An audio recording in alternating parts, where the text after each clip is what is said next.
First of all কি সুন্দর প্যাকেটে আছে, এরকম ছবি টবি আছে। Air so pure.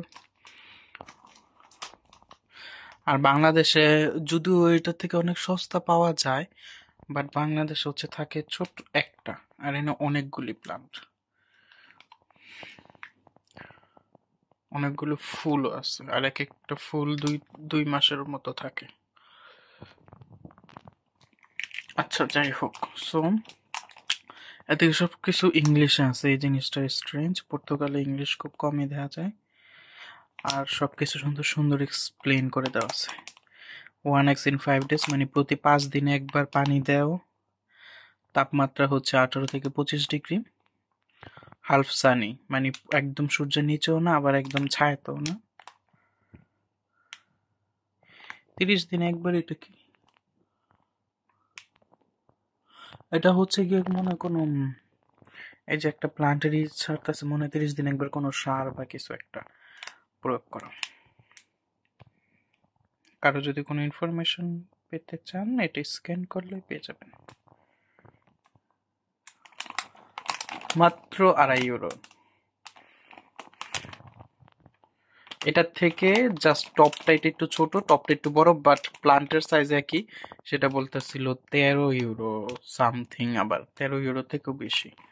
ওই হিসাবে এটা €2.5 শুনে আমি তাড়াতাড়ি কিনে ফেলছি। ফুলগুলো অনেক ছোট ছোট। তো যখন আনছিলাম এটা একদম সোজা ছিল, বাট এদিকে বাঁকা করে রাখার কারণে বাঁকা হয়ে গেছে। আবার সোজা করে রাখলে সোজা হয়ে যাবে সবগুলি ইনশাল্লাহ।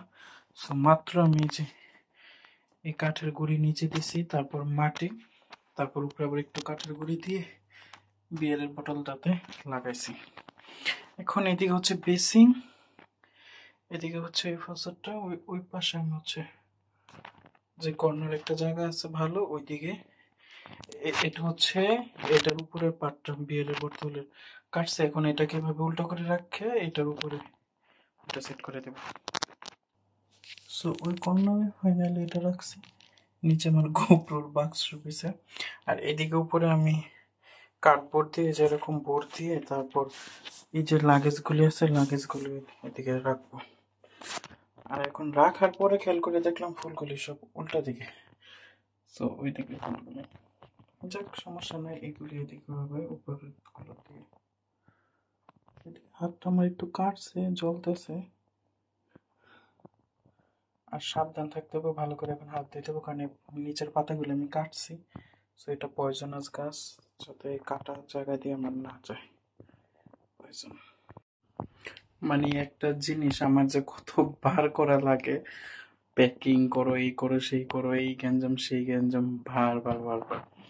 এখন এই ঘরটা এই পর্যন্ত যে কতবার গুছাইছি, তো এবার আইসাও গুছাইলাম। তারপর লাগেজ গুলো সব এই বেডের পাশে রাখছিলাম, একটার উপর একটা রাখা কাপড় দিয়ে ঢেকে দিয়েছিলাম। এখন চিন্তা, তারপরে যে বাক্সগুলো আনার পর অনেক ঘর ভরে গেছে, আর লাগেজ তো ভরা ছিল। চিন্তা করলাম যে না, লাগেজ গুলো খালি করি। তো ওইটা যেটা অলরেডি খালি করে ফেলছি পুরো, ওইটা আমি খাটের নিচে ওই বরাবর রাখবো। আর হ্যাঁ, অনেক কিছু বের হয়েছে। দেখি একটা অ্যালোভেরা জেলটা হইতাছে, ম্যাচ শেষ হইয়া গেছে অলরেডি। এটার ম্যাচ লাস্ট ইয়ার জাস্ট শেষ হয়েছে, প্যাকেট সিলও খুলি নাই। ওইদিকে একটা ইন্ডিয়ান অনেক দামি একটা যে কালার আনছিলাম, ওই কালারের অবস্থা খারাপ হয়ে গেছে লাগেজের ভিতরে। হয়তো বা আমি যে ইগুলি রাখি, যে সাদা সাদা লবণের মতো, এগুলি হয়তো বা ন্যাপথালিন। এখন এই লাগেজটারে রাখার জন্য কি সিস্টেম করতেছি, এটা হচ্ছে মাংসের বক্স, মাংস কিনে।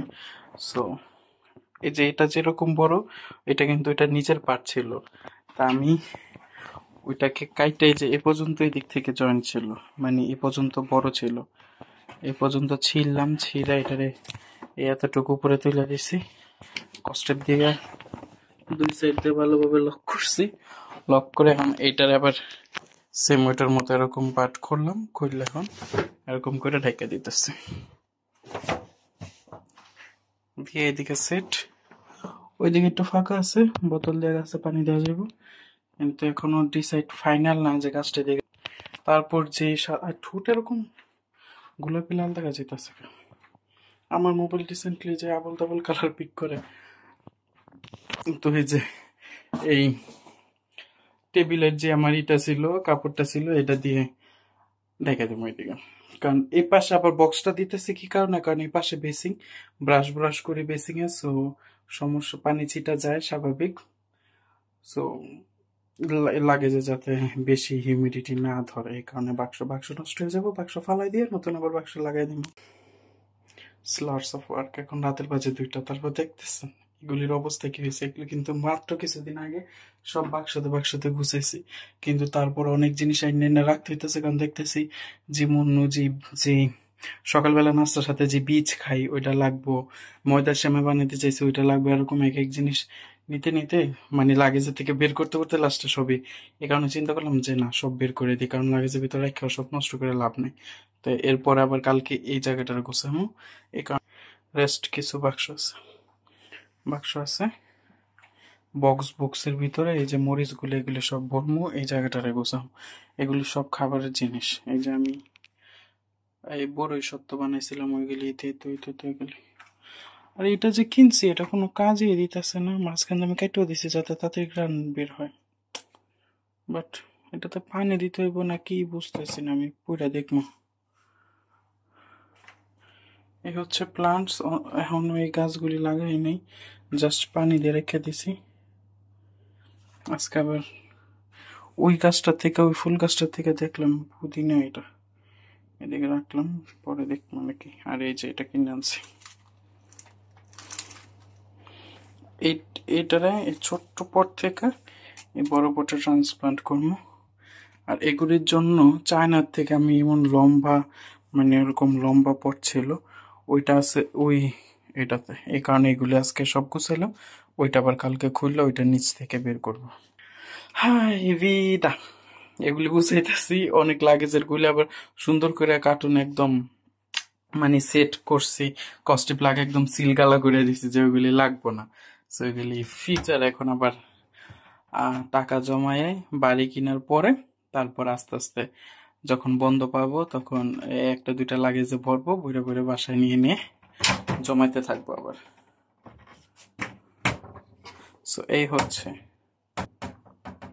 এই যে সিলগালা করলাম, এই একটা ওই একটা।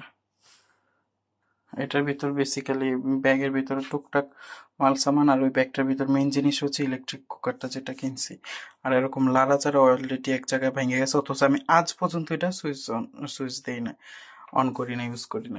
ওইটার ভিতর ম্যাক্সিমাইজ স্পেস খাইছে হচ্ছে ওই যে আমার একটা ডিজাইন করা যে এই গায়ে দেওয়ার যে কম্বলের মতো থাকে, মানে এই কম্বলের উপর একটা পার্টনার ডিজাইন করা ওইটা, আর হচ্ছে কাচের জিনিসগুলি, ওই যে মানে লিপ্পান আর্টের জন্য।